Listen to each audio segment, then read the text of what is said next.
Hello, hello, hello. It's your guy Halsey with the Helicopter Podcast. And again, I say it every time. I'm a broken record, but I am just thrilled on all the amazing people that I get to chat with. And it's because of you. It's because you listen. And since you listen, people want to come on and they want to talk to me. And so I really appreciate that. Thank you to MHM Publishing over at Vertical Magazine and the whole Vertical HeliCASTS platform for making this possible. I am joined by David Horton today of Schweizer Helicopters, really an iconic helicopter brand. David is actually the CEO of Schweizer, so this is just continuing. David, I got to be honest, my helicopter podcast has kind of turned into like the OEM CEO podcast, so I'm glad that you got to come on. How are you? I'm great. Thank you for having me as part of the lineup. I love it, man. I am so excited. I love Schweizer first and foremost. To the listeners out there, obviously you guys know my story. I learned how to fly helicopters at Hillsboro. We had 20 Robinsons and we had a Schweizer. And I was fortunate enough to do my conversion over in the Schweizer. I taught in the Schweizer. I love how it flies. I love how it autos. I've done full downs in the Schweizer. So it's been a long time. Hopefully, maybe I can come down and do some flying with you guys sometime, but just grateful to have you on the show. David, Schweizer to me is an iconic brand when I think of helicopters, and I think when non-helicopter people think of helicopters, they actually picture a Schweizer. I feel like that's their mental picture of a helicopter.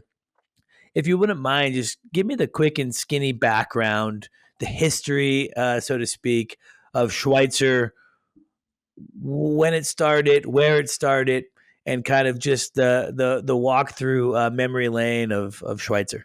Sure. So the company, Hughes Tool in California, Howard Hughes and his group decided to embark upon the helicopter business in the late 50s. The 269A was the product of their hard work. And so through the late 50s, early 60s, the A model was built. Subsequently, the mid 60s, the B model was built. During that time, or during the late part of this, late 60s, as the Vietnam conflict ramped up, they were able to secure a contract with the U.S. Army. And I think there was somewhere around 850 to 900 TH-55s, which is really the 269A model, was delivered to the U.S. Army. Many of them were right here close to us here in Fort Worth at Fort Walters out in Weatherford. And so that was really how the legacy of that helicopter and its reliability and all the things that make it great, its safety and the characteristics that you spoke about earlier. That's where it really proved itself, was in that arena. I will give it to Howard Hughes. I think that he probably hired the very best aeronautical engineers that he could, because the helicopter, even today, we have not made any, nor do we plan on making any substantial changes to the airframe or the aerodynamics or the way that it operates, because it's very efficient and it's very safe for what it does. That's absolutely incredible. And you're right. It's a testament to Howard Hughes. I think Howard gets a bad rap. I think, the Hollywood and the Aviator. I mean, granted, I think the guy was a little bit crazy, but aren't we all? I mean, that's what drives aviation. In fact, my wife and I got married up at Evergreen Air and Space Museum. And that's where the Spruce Goose is housed. So it's nice to see that part of history. But it's incredible to be talking to you, the head of Schweizer now, And we're going back to history and talking about Howard Hughes. I mean, just absolutely incredible. And again, to me, that's like the iconicness of Schweizer helicopters to me. It kind of feels similar to like MD or Instrom, these brands that have been around, brands that have had challenges. It hasn't been kind of a straight line. Talk to me a little bit about that. Something that stood out to me when I was talking to Jen about getting this interview scheduled was, I guess, the last ownership you were part of, and you were working as with Schweizer, and it sounds like you were fighting for Schweizer. But just tell me a little bit more about the challenges that that Schweizer's seen this past 10, 20, 30 years, and let's lead it back to where we are now today with you and for you fighting for this company. Sure. So in the early 2000s, Sikorsky, part of UTC, United Technologies, is that at that time purchased Schweizer Aircraft Corporation. The main idea was to have a lower area, a lower cost research and development space. One of the things at that time, as you recall, Halsey, is that the X2 was being developed. That was the declaration in the early 2000s by Sikorsky saying, "Hey, we're going to make a helicopter that's going to fly 250 knots straight and level." So the X2 was subsequently quite a bit of it was developed and built within the walls there at Schweizer Aircraft Corporation in Elmira, New York. I was fortunate enough to be the president and GM of Schweizer Aircraft Corporation in the late 2000s. And at that time, we were very fortunate. And I say we at Sikorsky were very fortunate. We had a great order book of M and L model Blackhawks going to foreign militaries. We were in the process of selling and delivering S-70Bs, which was the shipboard anti-submarine helicopter that Sikorsky produced for years. And so my role there was really broad. We had a great business there in upstate New York, and I love upstate New York. I love the people there. My experience there was overall it was a good experience. But getting back to the business, the 269 or the Schweizer helicopter portion of that business was very small. The primary focus for me and our team was to complete S-70Ls and Ms for our foreign military customers we had sold to. We had a 7 or 8 position line to assemble S-70Bs. We had, I think, around 175,000 square feet just dedicated to subcontract work. We did work for all the big, military OEMs, whether it's, L3, Raytheon, Northrop Grumman. We did a little bit for everybody. And so I really love the helicopter business from the standpoint of the Schweizer part of it being the OEM. But it was just, again, it was a small portion of what I was responsible for. I subsequently left and returned back to Texas in the early teens of the 2000s. They made the decision at Sikorsky to consolidate into 3 specific businesses. One is the military business, the other one was commercial business, and the third was the aftermarket support business. And so when they did that, they combined all the commercial helicopter build into Coatesville, Pennsylvania. And so watching the product line, the 269 product line, kind of evolve or actually disintegrate over the following years, it felt like to me, just looking at it from afar, that it didn't have a place. I mean, Sikorsky is really good at building military, high quality helicopters for, military customers. They're all really big. They cost a lot of money. So they had this product line, and it was an orphan business. It really didn't have a home. And so in the early teens, after I was back in Texas, our chairman, Brian Nerney, and I sent a letter to Sikorsky, which started the ball, saying, "Hey, we wanted to purchase this business because we saw it was languishing." We felt like it still had a great following. We still had quite a few helicopters in the field. The business case was there to say, for the right purchase price from Sikorsky United Technologies, this made sense for us, and we would actually own it. We would take it in our arms and own the business and be responsible, be good stewards of this product that started out in the late 50s with the legacy that you spoke of earlier. And so that took quite a few years to get that accomplished. I think one of the things that kind of threw us off is that UTC, United Technologies, sold Sikorsky to Lockheed Martin, and so we kind of had to start over in midstream. But that's hard. Yeah, but we completed the transaction in January of 2018, and we became the top certificate data sheet holders of the helicopter. Yeah, it's incredible. I have to agree. I mean, I'm no expert in anything, to be honest, but I always felt that Schweizer and Sikorsky seemed weird. It seemed like a weird pairing. It's like if you look at a relationship and you're like, wow, that woman's way too good looking for that guy. It's kind of like that. It didn't match, right? It just seemed so different to me, and it didn't make a ton of sense. And so I think I think that's probably kind of what you were seeing. Obviously, it's an iconic brand, but what was it to you, like personally? What were you so drawn to go out and purchase this product? Because it's one thing to convince other people to purchase it or whatever it may be, but like to actually go out there, go through the rigmarole of going through the transaction, of course, which sounds like you had to really kind of do twice. You have to have a big passion for the product. What is it? What does Schweizer personally mean to you?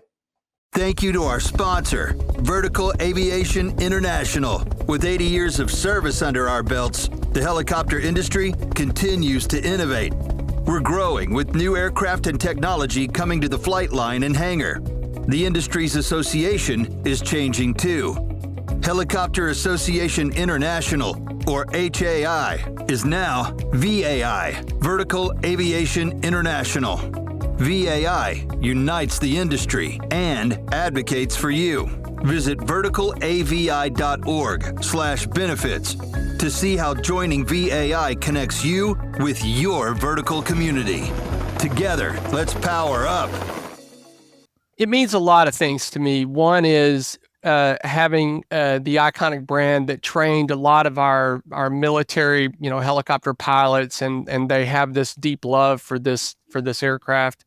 The other thing is the people that were out in the field that we thought, from a business standpoint, that we thought, hey, we could support these people and they could do the things that they need to do.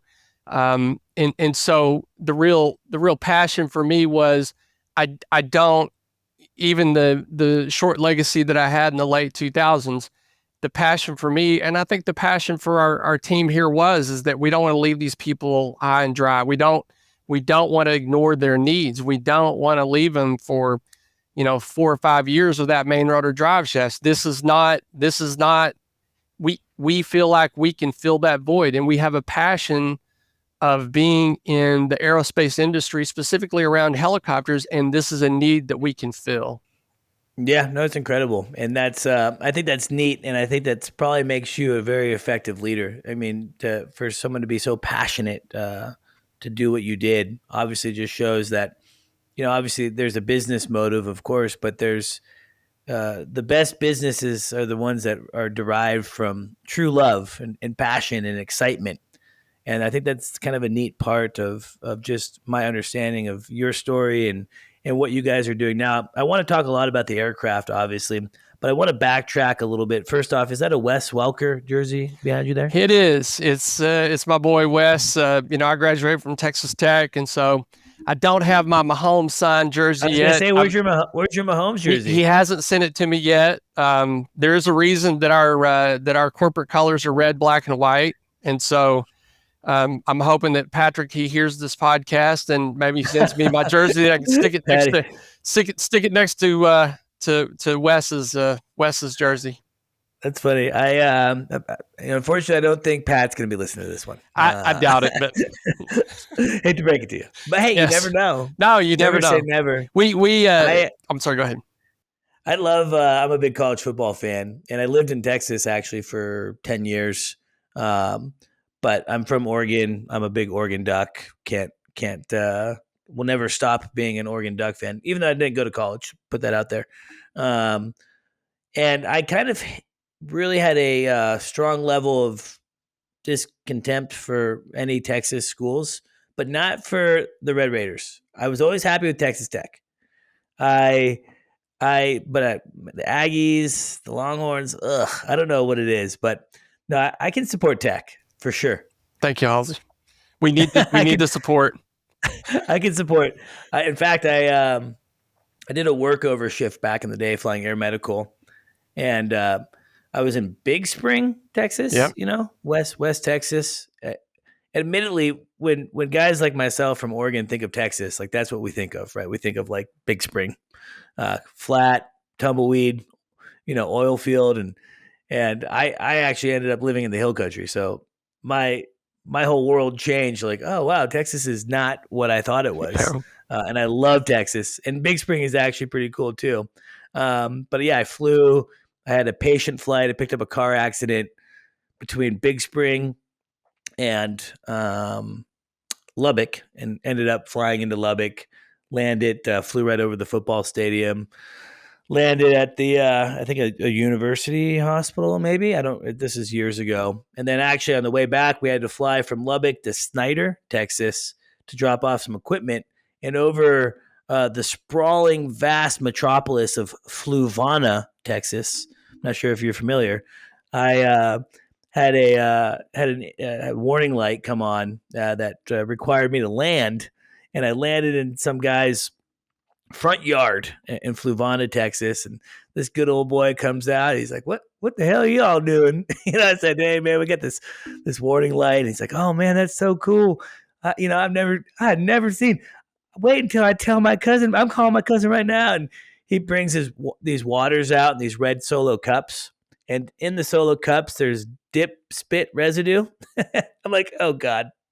So that's my helicopter story of flying in that area. But is that where you're from, kind of that North Texas area? Yeah. My wife and I both grew up in Dimmitt, Texas. So Dimmitt, very, rural agricultural area. It's about 80 miles north, a bit west of Lubbock, and about 60 miles south of Amarillo. It sounds familiar. I feel like maybe I've driven through Dimmitt, because I feel like I was like, damn it. Maybe I drove through it on my way up to Oregon one time, but it does sound kind of familiar. You sound like a Texan. I've heard that before. I don't know what they're talking about, but I've heard that before. I have a buddy of mine. His name is Bodie. He's from Midland, and he's real thick, West Texas drawl. And one of the things that he would always say is "I'll be darned," but he would say "I'll be darned." And for like the year, I'm like, "Why does he always say that?" My wife would say, "What is he saying?" And finally, we figured it out. It's "I'll be darned." But so give me a little bit of a guy that grows up in Dimmitt, Texas, the trajectory of now owning your own helicopter company and being the CEO of it. What's your background? What's your education? Were you always drawn to aerospace and helicopters specifically? Just talk to me a little bit about that. Yeah, so I was very fortunate. My dad, when I was a kid, we started an aerial sprint service, I think when I was 10 or 11. And so I couldn't stay away from the airport. I mean, that's where I was, all the time. We were loading airplanes and cleaning airplanes. And it started early, as you can imagine, every day before the sun comes up. And we stayed late every night, to make sure everything was clean and was ready to go the next morning. So this thing of being around airplanes and, developing a responsibility to keep things moving, right, and taking ownership was instilled in me, I think, at a very young age. And so as my parents were divorced, and I actually, moved to the Metroplex with my mother when I was 12. And I would still spend the summers with my dad. So I still got my, aviation fix. I loved being around airplanes. I loved everything that flew. And so after high school, I stayed 1 year at UTA here in Arlington, Texas, and then I transferred to Texas Tech. I had my A&P license. I got it on my 18th birthday. Cool. And so one of the things that allowed me to do is I got a job with Southwest Airlines with Ernie Reese there in Lubbock, Texas. I consider Herb Kelleher to be one of my mentors. I was going to say, like, that's early on Southwest, huh? Yeah. I tell people my employee number is 5289. They said, "Oh, Dave, that's worth millions of dollars." I said, "Well, the problem is I haven't worked there in many, many years." So you're like, yeah. So David, I got to ask, I'm fascinated with business of all sort, and I've kind of research and I read memoirs and listen to podcasts with people. And actually I listened to a podcast. I don't think Herb's around anymore, but I listened to a podcast before he was passing, and it was so fascinating to hear about Southwest. I mean, when you say he's a mentor, did you actually know Herb Keller? Well, I met him several different occasions. He would always remember your name. He and Colette Barrett, they traveled together everywhere, and I'm not sure who had the best memory, but he never forgot one of his employees. You could tell him something, and then 6 months later, he would come back and ask you about what he told you, or what you told him. He was a very engaged person. He really taught me the meaning of servant leadership. And that's what he was all about. He was about his employees, making sure that he took really good care of his employees at Southwest. And in turn, we took really good care of our customers. So yeah, that was a big part of my life. It allowed me to pay for my education at Tech. And so it was very meaningful to be able to do that. One of the other things that happened because I did have an A&P and I had a lot of experience working on airplanes is that there was a fellow that was doing contract maintenance there in Lubbock for American and Delta and Braniff and Aspen Air. But he always needed help. And so he quickly found that I could, do what he needed to do. So they sent me to American Airlines School, their quality assurance school in Tulsa. And so I helped out, whenever American, 727 would have a fuel indication issue, we'd go dip the wing and then make a logbook entry and get them going. That's back the days when you had to wear a beeper, and so What's that? Yeah. I had. How old were you at this time? I was 20 years old, 19, 20 years old. Yeah. If you're a young person listening to this podcast, just take note. I mean, paying for his college, A&P by 18, working at Southwest, contracting with American. I think there's a reason why you're a CEO today. Wow. I think it's certainly a testament of hard work. And I want to talk actually about, business and executiveness and being a leader, but yeah, continue on of kind of your path here. It's really fascinating. Thank you to our sponsor, Precision Aviation Group. Mission-critical operators and fleet managers rely on Precision Aviation Group as a worldwide leading rotor and fixed-wing MRO provider. PAG provides tip-to-tail solutions in 4 MRO segments: avionics, components, engines, and manufacturing DER services. A single point of contact gives you access to over 150 million in inventory globally, 24/7. Just call 800-537-2778. Precision Aviation Group. Others sell parts. We sell support. Yeah. So I finished my degree there, and I had a little aircraft maintenance business on the side that I was doing in Levelland, Texas, and so we had the opportunity to move that business to Grand Prairie, Texas, and we did. At the same time, I met my lovely wife, Lane, and we were both living in the Dallas-Fort Worth Metroplex. We got married in 1988. And after a couple of years of that, I decided that was going to be, I needed to do something a bit more in my life. And so I was fortunate enough to get a job. My degree's in finance, minor in real estate. So I was fortunate enough to get a job at Air Special Helicopters. They were still delivering some of the HH-65s to the U.S. Coast Guard. And so I started there in my career in the helicopter part of the aeronautical industry in 1988. And I was in the cost accounting world there for several years until 1992, at which point MBB in Germany and Air Special in France merged and became Eurocopter. And so our location there in Grand Prairie became American Eurocopter. A fellow by the name of Don Lambert, who I owe a great deal to, decided that I needed to be in customer support. So he put me in charge of warranty and repairables there at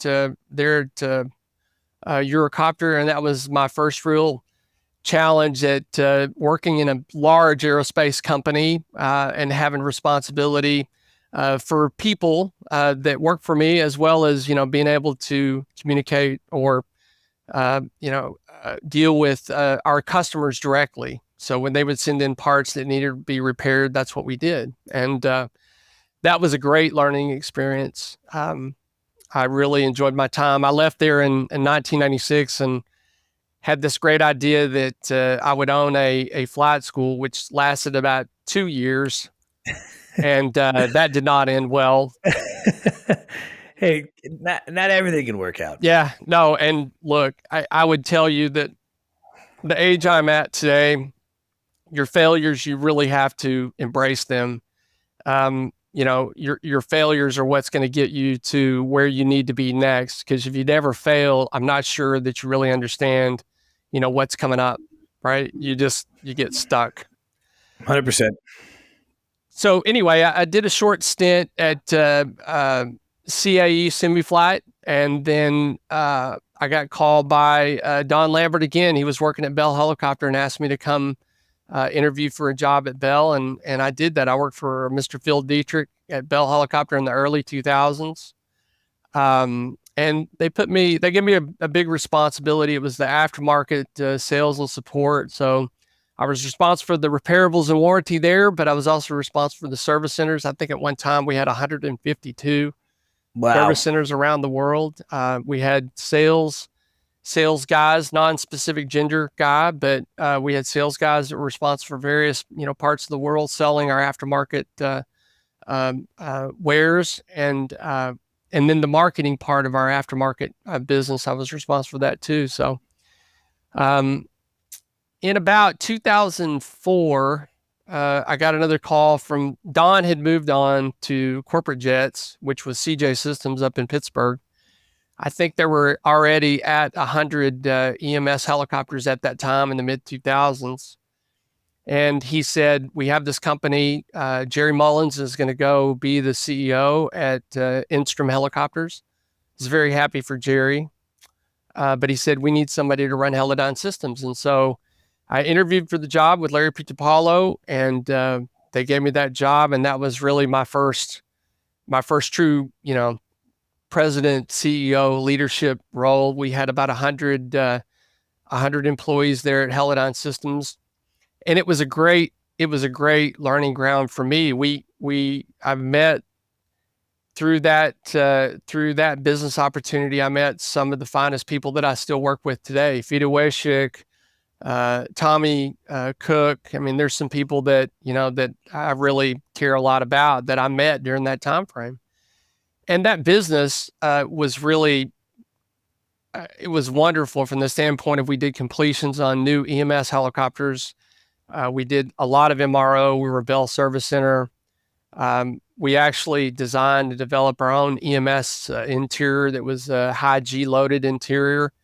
And we designed it and built it. And this is one thing I'm really proud of. We designed it and built it to withstand a person that was about 250 pounds. So as you can imagine, at the time, the FAR requirement was 180 pounds. And Halsey, you and I know there's not many of those cats around, right? So yeah. When I flew air medical, it was more of like, man, can they fit in the little tube area of the 407? Yes, and so we developed a complete interior system for the EC-145 and the EC-135 and met the high G requirements, received our FAA, STC approvals for those, and I was super proud of that. We designed some really nice equipment. We actually did a project one time for Duke University. They were using a Bell 206B3 to gather air quality samples at various altitudes as part of their engineering and sciences department. And so there was just great things that came out of Heli-Dyne Systems, and I was just really, really fortunate to be in that role. Fred Shawless, that owned the company, was getting divested of all of his holdings. He was ready to retire, and so we actually sold Heli-Dyne Systems to, at that time, CHC Helicopters. And CHC had purchased quite a number of S-76s and S-92, and they needed that outlet to be able to do their completions. Sure. At that time, I got a phone call from David Adler at Sikorsky, and I'd known David for several years, met him through other people. And he said, David, we need some assistance with composite technology, CTI. Would you be interested in doing that? And the good Lord was looking out for me. I mean, it just worked where, we were actually able to close the transaction, or in the position of closing the transaction of selling Heli-Dyne Systems. And then I got this job opportunity with CTI as being the president of composite technologies. That opened up a whole nother world from the standpoint of we were in the main rotor blade, tail rotor blade MRO business, but we managed to have the OEM approvals or authorizations from all the major manufacturers. So Sikorsky, Eurocopter still at that time, Bell, MD. We even did the Mill helicopters from Russia. We actually modified or repaired those blades. That's cool. How big are those things? They're forever. I mean, they're big blades, and they can withstand, like most Russian products, they can withstand a lot of damage. Yeah, I bet. And but the thing that was really intriguing for me with that business is that our headquarters was located in Grand Prairie, Texas, but we had a facility in Canada. We had another wholly owned facility just south of London in Thruxton, UK. We had partnerships in a facility in Singapore and partnerships in a facility in Rio de Janeiro, Brazil. So it gave me the experience of it running a multi-faceted international MRO business. And again, I was just really blessed to be able to, have that kind of role and meet those kind of people. The other thing I was really proud of during that time frame is, Sikorsky still owns CTI, and we were charged to build a new facility, and we did, and we used all the lean manufacturing principles to build the building. And I saw it one time. I'd left to go to Schweizer before it was actually finished, but I toured it during one of my visits back to Dallas-Fort Worth, and it turned out every bit as great as I thought it would. The thing that I was most proud of during that process is that we had an inclusivity from everybody, the people on the floor, the people in engineering, the customer support people. Everybody had a say, so that when we had these things like monuments, we put them in the building where they made the most sense. How are we going to get around there? How are we going to be most productive? What are we going to do if we put this thing in there, like the balance room that has to be air conditioned and temperature controlled and no airflow, and it's going to be stable? Where do we put that to make optimal use of our space? And so it's another thing I was very proud of, that we started down that road. I wasn't there when it finished, but we were started down that road. It's just incredible. I have to say, David, I mean, like one thing that stands out to me, and I think it's important to point out because we talk about it on the show a lot, is first off, to be successful at anything you do, whether it's helicopters or anything, you have to work hard, and you have to be willing to work hard, and you have to position yourself to receive good fortune. But but also networking. Every time you're talking about a jump that you made to a new opportunity, you mention someone else's name. Hey, I got a call from this person or a call from that person. And it, to me, like, that's the power of awesomeness, right? Of what I found to be, where I've, not that I don't have a ton of success, but I've done okay. And it's all because of other people, right? Like, everyone has opened doors for me to allow me to go and be successful. And so I think it's really fascinating to hear you say that, because it's like, I'm following your timeline in my head, and I'm just seeing like hard work, network, hard work, network. And it definitely seems like you are the right person to be at Schweizer. Seems like your experience that in just the helicopter world, I mean, it doesn't seem like there hasn't been something you haven't done. I want to go back to Schweizer, obviously, because I'm very fascinated to hear where is Schweizer at today, say, compared to when you guys finished the acquisition? So there was a couple of things that we really needed to do. The first thing was get parts to our operators, because they were dying. And I don't use that word lightly, but they were struggling hard. As I think I was trying to say before, our helicopters are not necessarily, it happens, but it's not necessarily where a guy that has amassed some wealth and he wants to have a helicopter and, fly around and do all those things that, those guys do, men and women, that are successful in it. I applaud them for being successful, and that's great. The majority of our helicopters are with people that are either, training their future military pilots, or they're funding their retirement accounts, or they're putting their kids through college, or they're paying their mortgage. These helicopters are working helicopters. And so the first thing that we had to do was get parts on the shelf that these customers needed in order to keep their operations going, and they would continue to fly our products. We had to really start over with the supply chain. There was really not a supply chain there. And I hired a fellow by the name of Kerry Rolfing. Kerry was a 20-year veteran with Bell Helicopter, and he was the right fit at the right time to develop relationships with some key suppliers, partners that we have today in order to build these specific parts that our customers needed. We had no real lower coupling drive shafts. We had no main rotor drive shafts.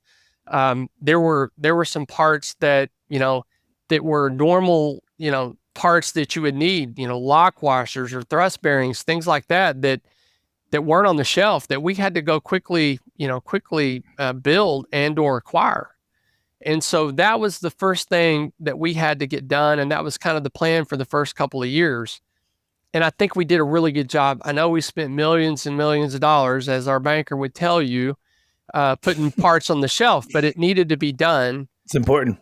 It is. And everybody that's in the helicopter OEM world knows that you're not going to buy 5 bearings, right? You're going to buy 100 at a time. You're not going to buy 5 blades. You're going to buy them, 180 at a time. So there's big commitments to your partners that you do business with. And so that's where we devoted all of our time, energy, our money, everything. Yeah, I think a common misconception is like, because it's not uncommon for certain OEMs or actually kind of all OEMs seem to change hands, right? New ownership, and some are doing well, some are struggling. It seems like the ones that have come from maybe the struggle bus a little bit, talking about MD, Instrom, Schweizer even, is like this idea where you can't just go and start producing new helicopters like that.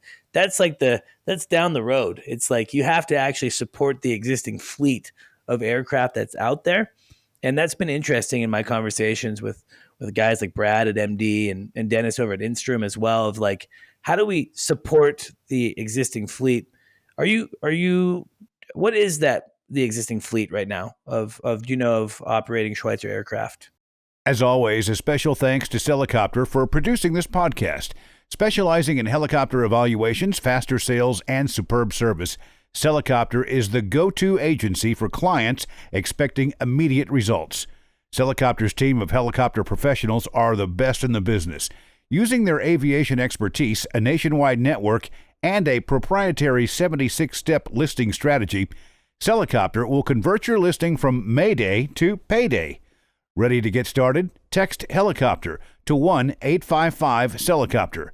That's Helicopter to 1-855-735-5226. And a Helicopter pilot agent will reach out. Helicopter. List it, sell it, done. You know, we've struggled to really put a finger on it over the past several years, but it's something that's top of mind. If you look at some of these marketing, reports that you can purchase, they'll tell you somewhere between 1,100, 1,200 to 1,400. But it's kind of odd from the standpoint of the smaller helicopters. They don't spend a lot of time or money to really identify where they're at and who's flying them. They do a pretty decent job. I mean, they can tell you where every S-92 is and how many times it's flown every day and, who operates it. They can tell you everything about an S-92. The smaller helicopters, it's a bit of a science or an art to figure out like where they are and what they operate. But I feel pretty comfortable the 1,100 to 1,200 ships around the world. I could see that being the case for sure. I'm guessing there's probably some ones hiding too, right? Yeah. Again, an aircraft that's been around for so long, I'm sure you got some hanging out in a barn somewhere. Because again, they've just been around for such a long time. So as regards to part support and supporting existing fleet, do you feel like you've accomplished that? I think that we've covered the first wave. And so the second wave that we're addressing now is exactly what you're talking about. I think during the teens, mid-teens, early teens, even the late teens, when part support was really non-existent, if you had an operator, say with 5 300s, and they needed to still pay their bills, and you couldn't get parts, there became 2 that were donor helicopters and 3 that they operated. And they kept doing that to get to the point where you're talking about, where we see people selling helicopters today where they've been cannibalized to the point where, it's pretty rough to get them back going again. But the second part of getting the fleet operational, the first part was making sure we had spares on the shelf, right, to keep the flying helicopters flying. The second part is a program we've just come out with, which is the refurbishment program. How fortunate am I? I get to talk to awesome people within this incredible industry that I'm so passionate about. David, you're certainly, I feel like you and I should be friends. I'm just going to say that. I need like a good aviation mentor. So if you're open to that, you seem like just a guy with a ton of experience, but a cool, classic Texan, which I love. Anything you need, brother. Refurbishment program. I know that this is kind of exciting news that you guys are really excited about. I've talked to Jen about it.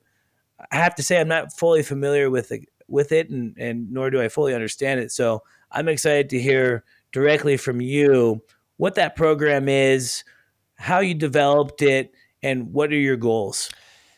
Yeah. So what we did was we said, look, what can we do to get the helicopter, the fleet up and running again, especially the helicopters that were cannibalized, that were discarded because we couldn't get parts. And so we came up with the refurbishment program. We actually have 2 parts of it. One is a refresh, where we would take a customer's helicopter in and do what was necessary to the helicopter in order to give you another, 2,000 hours of operational time.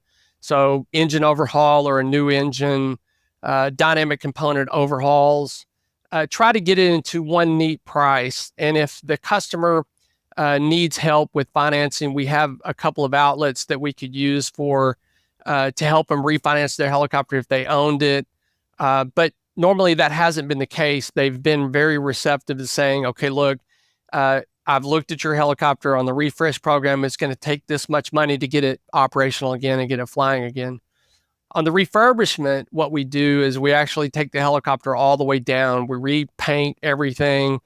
We rewire as necessary, new glass, new interior, Normally, we'll put new main rotor blades on it, overhaul the dynamic components, either a new engine or a freshly overhauled engine, so that it's more like a new helicopter. When you see it, when you fly it, it's about 2/3 the price of a new helicopter, but it's something that is reliable and something that you feel good about spending your hard-earned money on. But it's an avenue for us to continue, moving spare parts from the business aspect. But really what we're trying to do is get the fleet that's already in the field, the ones that are not flying, we're trying to get them, back in the air. Yeah, I think it's an incredible program. And I know that was like the big talk of the town for a long time of like, we just couldn't get parts. There wasn't that support. And so I think it's really neat that you guys coming in, you had that mission. How many people are taking advantage of the refresh or the refurb? We get probably 2 to 3 inquiries a week about the refurb or refresh program. And to be honest with you, we're a bit backed up based on quotes that we need to provide people. We do have several helicopters of our own that we've purchased. So we got plenty of C models. I think we've got 10 or 12 C models that we can do a refresh or refurb for you, Halsey. If you're ready, we've got your name on one of them. We've got a handful of CBIs that we're doing the same thing with. And so we can do it either way. If you have a core or a helicopter that you want to keep and put through the program, we're more than happy to do that. If you would rather have something that we have on the shelf and let us go through the process, we can deliver something that we think you're going to be really happy with. Yeah, it's a really neat program, and it's awesome because the thing that I've learned, I'm in the used helicopter sales business, and I've sold a fair amount of used Schweizers. The funny part for me is I remember my first producer Zach can probably chime in. Well, I don't think he can chime in actually, but he'll be laughing at this story. But the first time, I've been a methodical person of like, these are the helicopters I'm going to sell. And when I started my business, that was with Robinson Aircraft because I felt most comfortable with Robinson. And since that time, we've expanded into all sorts of different aircraft. And I remember the first inquiry I got for a Schweizer, and this was a while ago. And this was still, I think, during a time where, parts support was still a concern. And I'm thinking in my head, oh man, this is going to be a hard helicopter to sell, but sure, why not? We'll try it. And man, that thing was so easy to sell. There is such a cult following of Schweizer loyalists. We put it on the Schweizer Facebook pages, and so I always joke like I love selling used Schweizers because you guys have really captured a large audience of people that truly are I don't like the word cult following, but truly passionate about Schweizer helicopters and flying Schweizer. And so I think that's really neat. And I think now that you're offering a program where guys and gals can bring in their existing aircraft and either have them refreshed or refurbed is incredible. What does a time frame look like? Obviously, the refresh sounds like it's a little less scope, where the refurb is like kind of like a stripped down overhaul. Well, if I were to bring my aircraft in and do the refresh route, what does that time frame look like? You're probably looking at probably 50 to 60 days on the refresh. On the refurb, probably 90 to 120 days, depending on what kind of equipment. Because if you come in and say, hey, I want 2 GI 275s for artificial horizon and a DG, and I want a GNS 650 and the latest and greatest Garmin stuff that we do quite a bit of that here. It may take a bit longer is all I'm saying. If you just want a VFR comm radio and a transponder, then we can get you fixed up a lot quicker. That's incredible. I mean, that's a really quick turnaround time. We all know that right now, a big complaint for the other OEMs is just they take forever to do an overhaul or to push out new aircraft. We're looking at 18 to 24 months in some instances, essentially with all OEMs. So to be able to bring your helicopter in, even if it took 6 months, I would say that that's a big victory. You mentioned like the GNS 650, some newer avionics and things like that. What are some of the available STCs that customers can expect for their Schweizer aircraft? We're not gonna. Well, let me talk about STCs first. The crash resistant fuel system was something that for our U.S. operators on new helicopters that we had to comply with, and we did that compliance, and we worked on that STC during COVID. I believe that SAIB 17-31R1. Not that I've read it more than 100 times, but that SAIB, required, I believe, every helicopter sold after April 5th of 2020 to meet the latest crash-resistant fuel requirements. So we had to comply with that. And as you can imagine, during COVID, our FAA guys worked great with us. Both the Motto, I think they're called something else, and the aircraft certification office. We had great people here in the Fort Worth area helping us with that STC. But it took quite a while and a lot of money to get that STC done. We at Schweizer, studying the NTSB reports for the past, 10, 20 years, over 1 million hours in just one section of hours flown, we've never really had a post-crash fire issue. Whenever our helicopters, or I believe any helicopter that would come in contact with the high tension wire, more times than not, there's going to be a post-crash fire. So our helicopters really didn't lend itself, but as I talked to Washington, D.C., FAA, and our congressional representation for our area here in Fort Worth, they definitely said that if you've ever heard the term an act of Congress, for you to be excluded from this SAIB would take an act of Congress. So we complied with that. I say all that to just let people know that if they want to do this crash resistant fuel system, that we don't have it baked yet today, but our intention is to have a retrofit program Nice. for the fuel systems in the field. As far as STCs go, we're really focused on making sure that we have STCs or really TC data sheet items in stock that we can deliver. We're in the process of delivering our first set of floats to a customer in Central America. Cool. We are in the process of delivering to the same customer a litter system for our 300C. And we're in the process of building several of the cargo pods. We're revamping the bear paws to get that back on the list. Making sure that we have adequate heating systems. So when you have a triple latch door, that really keeps the heat and or the air inside the cabin, that we have a good heater. So while it's not really new STCs, making sure that we give our customers the options that they need to perform their mission was paramount. One of the things that we definitely want to do and start on this year in earnest is that we want to bring part of our helicopter into the digital age. And what that means is where we have, analog displays for your dual tack, analog display for your manifold pressure gauge, analog displays for fuel quantity, fuel pressure, oil temperature, and then your caution lights. We want to embody all that into one flat panel display, and that would be a standard for all helicopters. It would actually, it brings the helicopter into the 21st century based on our younger population flying these helicopters. It's going to be more of what they're used to seeing, and that's going to be really important to us. From a manufacturing cost standpoint, it actually reduces weight, and it's easier, to manufacture, the helicopters once we get to that point where it becomes a standard product in everything we build.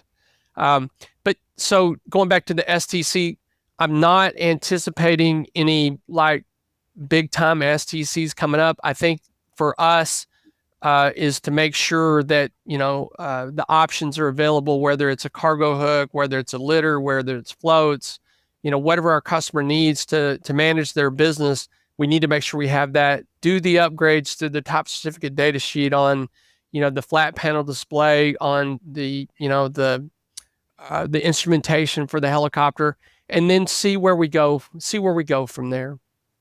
I like that. I think seems like you guys have, obviously you've been in this business a long time, so it seems like you have a very well thought out kind of rollout approach of how you've approached owning and now leading this company. And I'm so excited. I love to hear that Schweizer is coming back. It's in the hands of someone like yourself that is clearly passionate. Again, just the hoops and everything to get to this point. And like you said, the millions of dollars that you guys had to spend, off the bat just to go and support, I'm guessing there's not a huge immediate return on that. So, to me, it's like, man, you're a passionate guy and you're passionate about this business. And that just gets me fired up about Schweizer. To our listeners out there, if you have the opportunity, whether you're learning how to fly or you're part of a smaller operation or whatever it may be, if they have a Schweizer aircraft, I highly recommend flying. Again, I would have flown it more, probably about 150 hours in the Schweizer. They ended up selling it. And, unfortunately, I just didn't get to get more hours in, but I loved flying it. It has a cyclic between your legs, which, makes it feel like a little more real, if that makes sense. I used to do a lot of photo flights in it, actually, and just a really cool aircraft. So, David, thank you so much for taking the time to come on, talk with me. I hope we can stay in touch because I do want to keep a track on what you guys are doing, and I do want to come do some flying with you guys. Like I said, I know Brian and those guys as well at RSG. So I'm down in that area at any given point. So let's stay in touch. To our listeners, thank you so much for listening and supporting the podcast. David, thank you again for joining. Halsey, thank you for having me and Schweizer team as being part of your podcast. And you're welcome to come see us anytime. We'd love to have you. Man, I would absolutely love that. Thank you, David, so much. And again, to our listeners, we'll check you next time. Thank you to our sponsor, Vertical Aviation International. With 80 years of service under our belts, the helicopter industry continues to innovate. We're growing with new aircraft and technology coming to the flight line and hangar. The industry's association is changing too. Helicopter Association International, or HAI, is now VAI, Vertical Aviation International. VAI unites the industry and advocates for you. Visit verticalavi.org/benefits to see how joining VAI connects you with your vertical community. Together, let's power up. Thank you to our sponsor, Precision Aviation Group. Mission-critical operators and fleet managers rely on Precision Aviation Group as a worldwide leading rotor and fixed-wing MRO provider. PAG provides tip-to-tail solutions in 4 MRO segments: avionics, components, engines, and manufacturing DER services. A single point of contact gives you access to over 150 million in inventory globally, 24/7. Just call 800-537-2778. Precision Aviation Group. Others sell parts. We sell support. As always, a special thanks to Helicopter for producing this podcast. Specializing in helicopter evaluations, faster sales, and superb service, Helicopter is the go-to agency for clients expecting immediate results. Helicopter's team of helicopter professionals are the best in the business. Using their aviation expertise, a nationwide network, and a proprietary 76-step listing strategy, Helicopter will convert your listing from Mayday to payday. Ready to get started? Text Helicopter to 1-855-Helicopter. That's Helicopter to 1-855-735-5226. And a Helicopter pilot agent will reach out. Helicopter. List it, sell it, done.